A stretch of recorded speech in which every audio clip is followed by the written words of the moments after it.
Bonjour Lydia Guérousse, Bonjour bienvenue. Cécile. Alors, a eu lieu hier soir donc le débat de la droite avec l'ensemble des candidats. La primaire, c'était le deuxième. Oui, ils étaient tous là, présents derrière les pupitres, prêts à faire la démonstration qu'ils sont celui ou celle qui a la vision, la détermination et le plus d'autorité. Autorité, le mot qui est tellement à la mode en ce moment.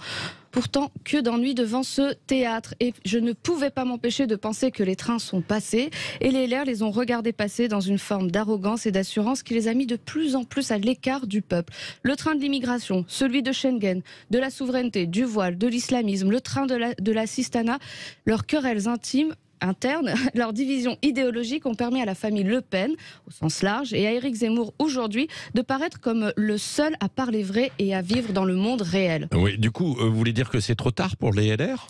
Bon, il est jamais trop tard pour bien faire et rassurer véritablement les Français. D'ailleurs, les sirènes zémouriennes qui plaisent tant à une partie de la population ne sont qu'une reformulation, au final, des idées de Nicolas Sarkozy en phase 2 ou de Laurent Wauquiez, voire sur certains sujets de François Fillon. Et moi-même, ancienne responsable dans cette famille politique, j'avais tenté de les convaincre de l'importance d'une lutte sans faille, sans angélisme contre l'islamisme et le voile, de l'importance des frontières, d'une immigration choisie pour ralentir la communautarisation de notre pays, trop clivante, disait-il. Et ce corpus, cette réflexion identitaire autour de la civilisation existait déjà, mais cela était donc trop à droite pour certains candidats d'aujourd'hui qui parlaient même de dérive, voire de droitisation. Oui, c'est ça. Donc, lors de ce débat, ils ont fait du copier-coller de leurs camarades. C'est ce que vous voulez dire. C'est une évidence et c'est pour cela que j'ai appelé cet édito 5 mariages et un enterrement. 5 mariages car les 5 candidats à la candidature ont fait sur quasiment tous les sujets et encore plus sur les sujets migratoires, identitaires et sécuritaires, du Wauquiez et du Sarkozy dans le texte. Et de mémoire, cela n'a pas toujours été le cas, surtout quand Alain Juppé était potentiellement présidentiable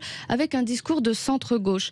Donc Wauquiez et ses idées étaient alors jugées infréquentables pour quasiment tous les candidats, à l'exception d'Éric Ciotti. Du coup, c'était assez drôle d'entendre Wauquiez sans voir Wauquiez.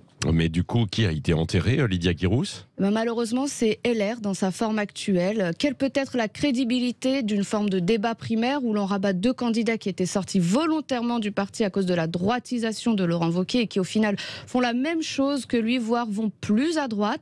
Et comment inspirer confiance au peuple avec de telles pirouettes? Les Français veulent des convictions et de la constance. Oui. Dans ces conditions, quel avenir pour LR alors ? Il semble qu'LR soit en mort cérébrale aujourd'hui, mais pas la droite française républicaine qui a un bel avenir devant elle, à condition qu'elle choisisse un vrai chef de file pour les 5 années à venir. 5 années qui seront plutôt des années de reconstruction. Il faudra bâtir une droite qui n'est pas une girouette idéologique, qui ne craint pas sa gauche, avec moins d'égo boursouflé, une droite de conviction dépoussiérée. Une droite du mérite sera peut-être pour 2022, mais plus certainement pour 2027.